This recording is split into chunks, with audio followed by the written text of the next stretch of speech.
Hi കൂട്ടുകാരെ, എല്ലാവർക്കും സുഖമെന്ന് വിശ്വസിക്കുന്നു. ഞാൻ ഇന്ന് ഈസി ആയിട്ട് ഒരു ബിരിയാണി ഉണ്ടാക്കാമെന്ന് കരുതിയാണ്. അതിന് വേണ്ടിയിട്ട് ഞാനൊരു കുക്കറിലാണ് ഇവിടെ ഉണ്ടാക്കുന്നത്. ഒരു കുക്കർ വെച്ച് കൊടുത്തിട്ടുണ്ട്. അതിനകത്തോട്ട് കുറച്ച് എണ്ണ ഒഴിച്ച് കൊടുത്തിട്ടുണ്ട്. അതിന് കൂടെ തന്നെ കുറച്ച് നെയ്യും കൂടെ ചേർത്ത് കൊടുക്കുന്നുണ്ട്.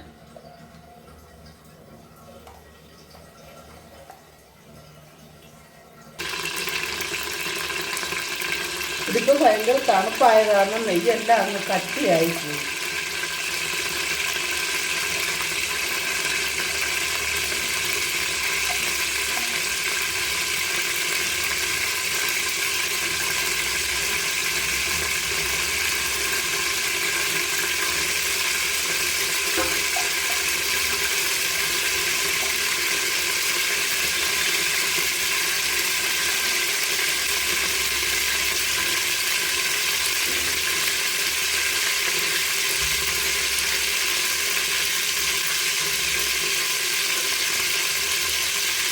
നെയ്യ് ഒന്ന് ചൂടാക്കി വെച്ച് അതും കൂടി ഇടാം.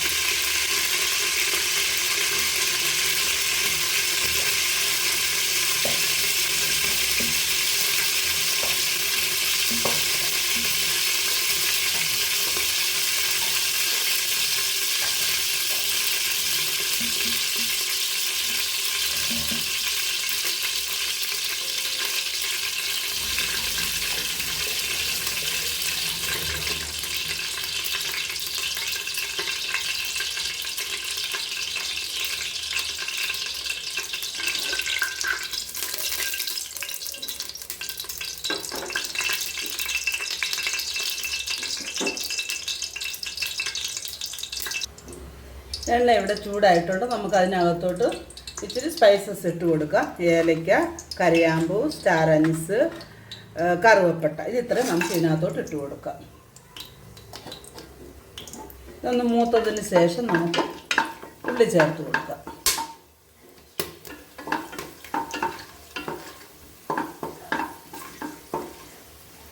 ഇതിവിടെ മൂത്തിട്ടുണ്ട്. ഇതിനകത്തോട്ട് സവാള ചെറുതായി കനം കുറച്ച് നീളത്തിൽ അരിഞ്ഞത്. ഇപ്പം ഞാൻ 1 കിലോ ചിക്കനാണ് എടുക്കുന്നത്, 1 കിലോ റൈസുമാണ്. അപ്പോൾ അതിനൊരു 4 സവാള ഞാനിവിടെ എടുത്തിട്ടുണ്ട്. നമുക്ക് ഈ സവാള ഇതിനകത്തോട്ട് ചേർത്ത് കൊടുക്കാം.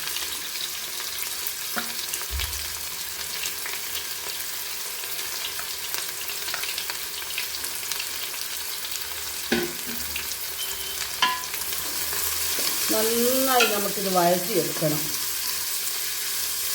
അപ്പോൾ ഇതിലേക്ക് ആവശ്യമായ ശകലം ഉപ്പ് ചേർത്ത് കൊടുക്കാം. ഈ ഉള്ളി മൂക്കാൻ ആവശ്യമായ ഉപ്പ് ചേർത്ത് കൊടുക്കാം.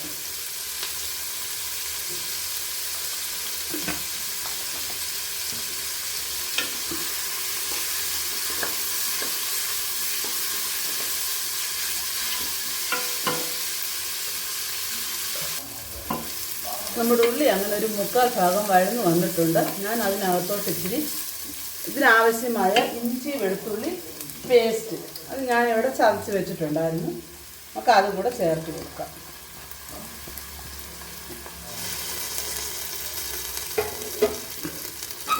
നന്നായി വഴറ്റിയെടുക്കാം. ആ പച്ചമുളകൊക്കെ ഇഞ്ചിയുടെ നന്നായി പോയി കിട്ടണം. അപ്പോഴേ നമ്മുടെ ബിരിയാണിക്ക് നല്ല ടേസ്റ്റ് വരത്തുള്ളൂ.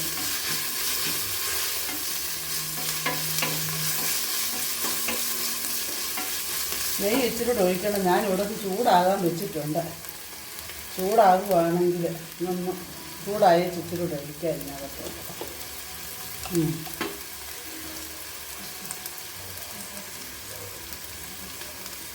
ഇനി ഇത് തീരട്ടല്ലോ എന്ന് കരുതിയാ പൊട്ടിച്ചില്ല, വേറെ ഇരിക്കുന്നു.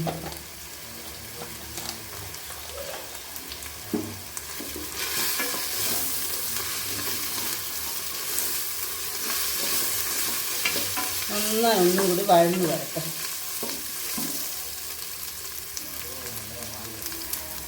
നമ്മുടെ ഉള്ളിയെല്ലാം ഇവിടെ നന്നായി വഴന്നു വന്നിട്ടുണ്ട്. നമുക്ക് ഇതിനകത്തോട്ട് ഇപ്പം പൊടികൾ ചേർത്ത് കൊടുക്കാം.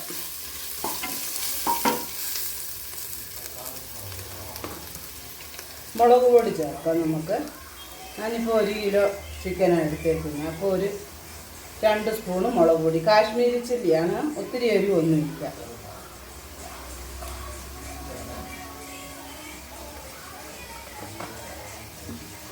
മഞ്ഞൾപ്പൊടി ചേർത്ത് കൊടുക്കാം.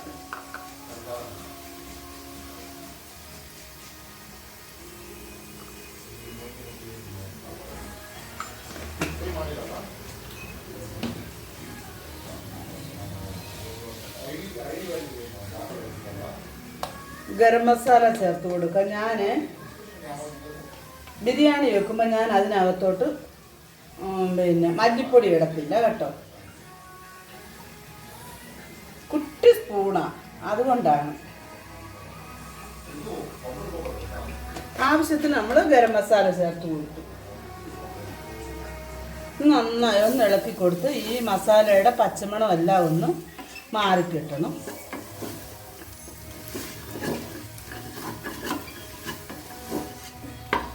നന്നായി നമുക്കൊന്ന് ഇളക്കി യോജിപ്പിച്ചിട്ട് ഇതിൻ്റെ ഈ പച്ചമണം എല്ലാം ഒന്ന് മാറിക്കിട്ടണം. അപ്പോഴേ നമ്മുടെ ബിരിയാണിക്ക് നല്ല മണം വരത്തുള്ളൂ, ഇല്ലെങ്കിൽ ആ പച്ചവാസന വരും. ഇപ്പോൾ ഇവിടെ നന്നായി മൂത്തിട്ടുണ്ട്.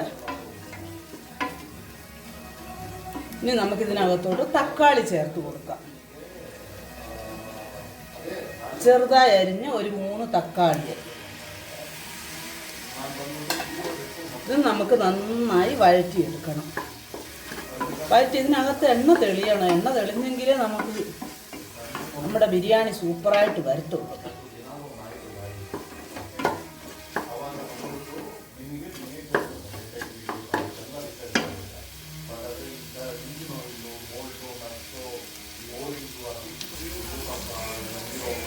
ഇതിനകത്തോട്ട് ഒരു 4 പച്ചമുളകും കൂടി ഇടുന്നുണ്ട്. പച്ചമുളകും ഞാൻ അരിഞ്ഞ് വെച്ചിരുന്നെങ്കിൽ മറന്നു പോയതാണ് ഇടാനായിട്ട്.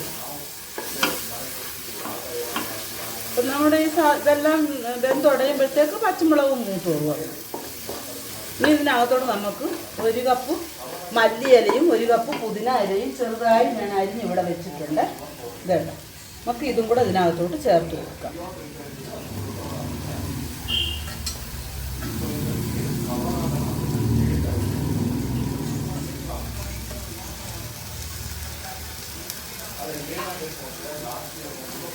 നന്നായി ഇളക്കി നമ്മുടെ തക്കാളി എല്ലാം ഇവിടെ വെന്ത് നന്നായി ഉടഞ്ഞിട്ടുണ്ട്.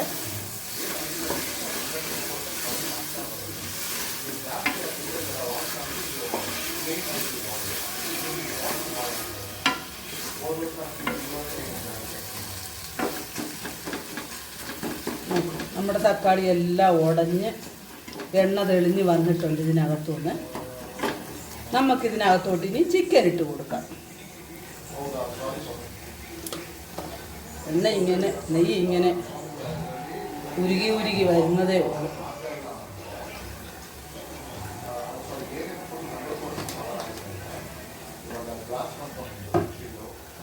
വേറെ ഇരിപ്പുണ്ട്, പൊട്ടിച്ചില്ല. എന്നാൽ അതങ്ങ് തീരട്ടല്ലോ എന്ന് കരുതിയാ ഞാൻ. നമുക്കിതിനകത്തോട്ട് ഇനി നമ്മുടെ ചിക്കൻ ചേർത്ത് കൊടുക്കാം. ഇപ്പം ഞാൻ 1 കിലോ ചിക്കനാണ് എടുത്തേക്കുന്നത്. ചിക്കൻ ഞാൻ നന്നായിട്ട് കഴുകി വാരി അതിനകത്തൊരു ശകലം മുളക് പൊടിയും മഞ്ഞൾപ്പൊടിയും ഉപ്പും ചേർത്ത് ഇളക്കി ഞാനിവിടെ വെച്ചിട്ടുണ്ടായിരുന്നു. നമുക്കത് ഇതിനകത്തോട്ട് ചേർത്ത് നന്നായിട്ട് വഴറ്റി കൊടുക്കാം.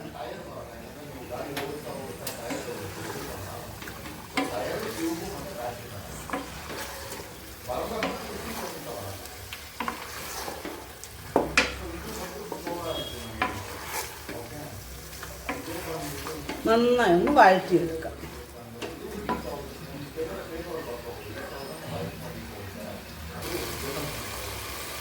ഇതിനകത്തോട്ട് ഞാൻ ഒരു 1/2 കപ്പ് തൈരും കൂടെ ചേർത്ത് കൊടുക്കുന്നുണ്ട്.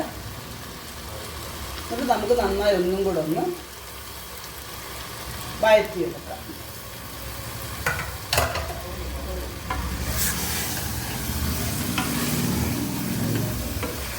നമ്മുടെ ചിക്കനൊക്കെ ഇവിടെ ഏകദേശം നന്നായി വന്നിട്ടുണ്ട്.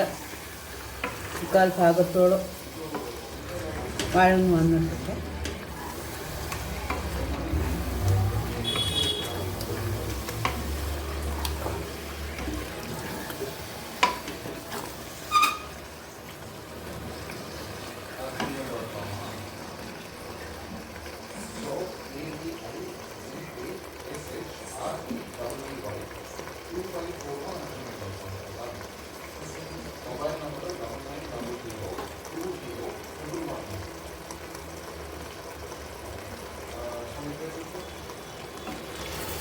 ഇതിനകത്തോട്ട് നമുക്കിനിയും നമ്മൾ കുതിർത്ത് വെച്ചിരിക്കുന്ന റൈസ് ചേർത്ത് കൊടുക്കാം. ഞാനിപ്പോൾ 1 കിലോ റൈസാണ് എടുത്തിരിക്കുന്നത്.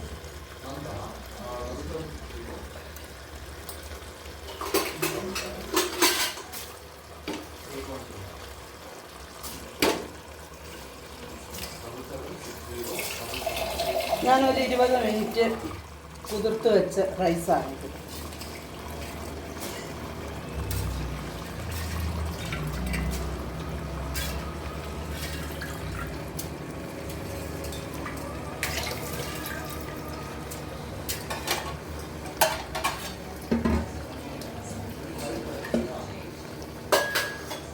നമുക്ക് നന്നായി ഒന്നുകൂടി ഒന്ന് ഇളക്കി കൊടുക്കാം.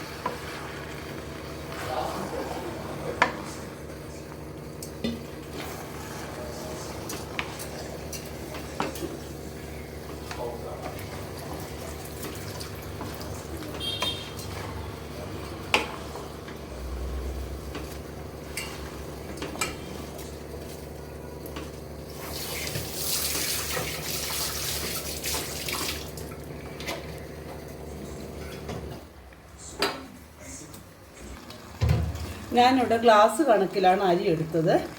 1 കിലോ അരി ഉണ്ടെങ്കിൽ അപ്പം എനിക്കൊരു 2.5 ഗ്ലാസ് അരി ഉണ്ടായിരുന്നത്. എൻ്റെ വലിയ ഗ്ലാസ് ആയിരുന്നു. അപ്പോൾ അതിന് 1-ന് 2 വെച്ച് ഞാൻ വെള്ളം ഒഴിക്കുന്നുണ്ട്.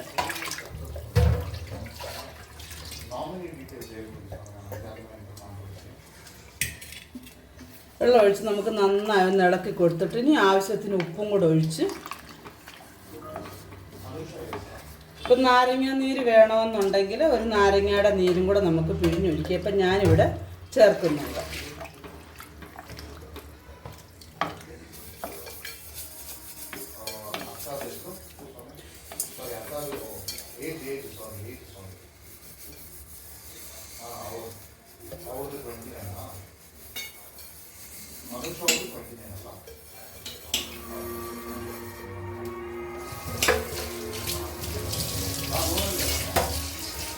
നാരങ്ങ നീരൂടെ ചേർത്ത് കൊടുക്കാം.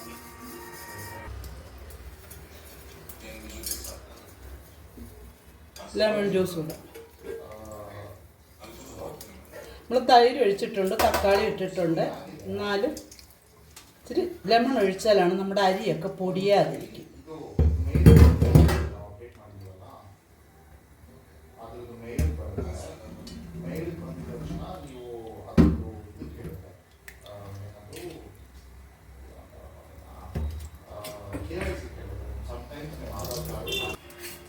ഇപ്പം നമുക്ക് ഉപ്പ് എത്ര വേണോ നമുക്ക് ഉപ്പിട്ട് കൊടുക്കാം. നമ്മൾ നോക്കിക്കൊണ്ട് ഉപ്പ് ഇടണം. ഞാൻ ചിക്കനകത്ത് ഇച്ചിരി ഉപ്പ് പുരട്ടി വെച്ചതായിരുന്നു, പിന്നെ ഉള്ളിക്ക് ഇച്ചിരി ഉപ്പിട്ടായിരുന്നു. അതുകൊണ്ട് ഇപ്പം നമുക്ക് റൈസിന് ആവശ്യമായ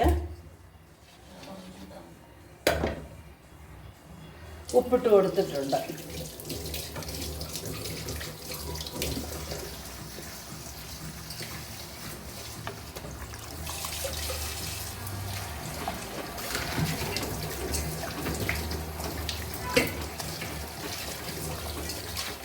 ഇപ്പം നമുക്ക് ഗസ്റ്റൊക്കെ വരുവാണെന്നുണ്ടെങ്കിൽ പെട്ടെന്ന് ചെയ്തെടുക്കാൻ പറ്റുന്ന രീതിയിലാണ് ഞാനിപ്പോൾ ചെയ്ത് കാണിക്കുന്നത്.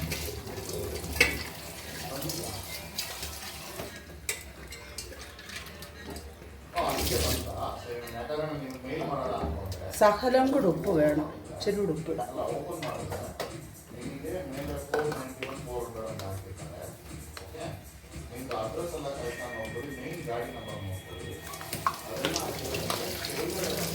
നമുക്ക് ഇച്ചിരി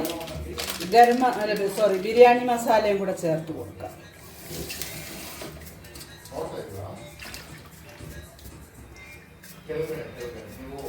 ഒരു സ്പൂണോളം ഞാൻ ഇട്ടിട്ടുണ്ട്. നമുക്ക് നന്നായി ഒന്നും കൂടി മിക്സ് ചെയ്തിട്ട് കുക്കർ മൂടി വെച്ച് ഒരു 2 വിസിൽ.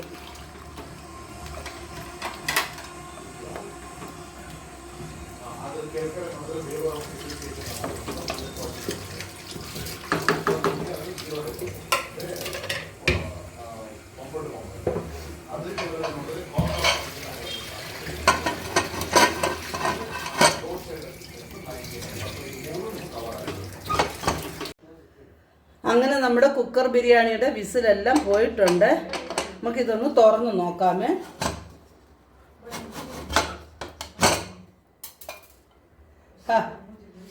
സൂപ്പറായിട്ട് വന്നിട്ടുണ്ട്. ഇപ്പൊ ഒന്ന് ഇളക്കി വിടാം. നമ്മുടെ റൈസ് എല്ലാം സൂപ്പറായിട്ട് വന്നിട്ടുണ്ട്. നോക്കിയേ, നമ്മുടെ ബിരിയാണി അടിപൊളിയായിട്ട് വന്നിട്ടുണ്ട്. കുഴഞ്ഞിട്ട് ഒന്നുമില്ല.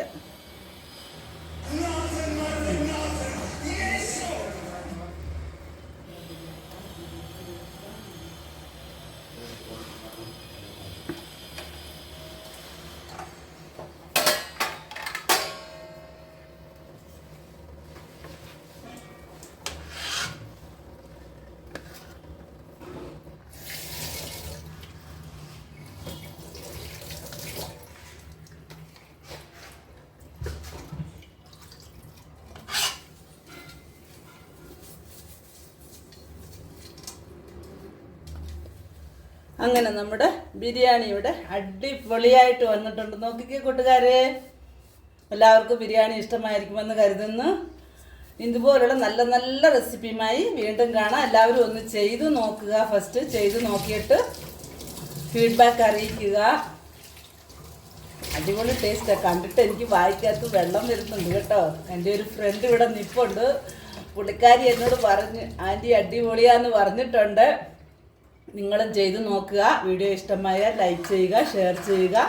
വീണ്ടും ഒരു നല്ല റെസിപ്പിയുമായി വീണ്ടും കാണാം. Bye bye.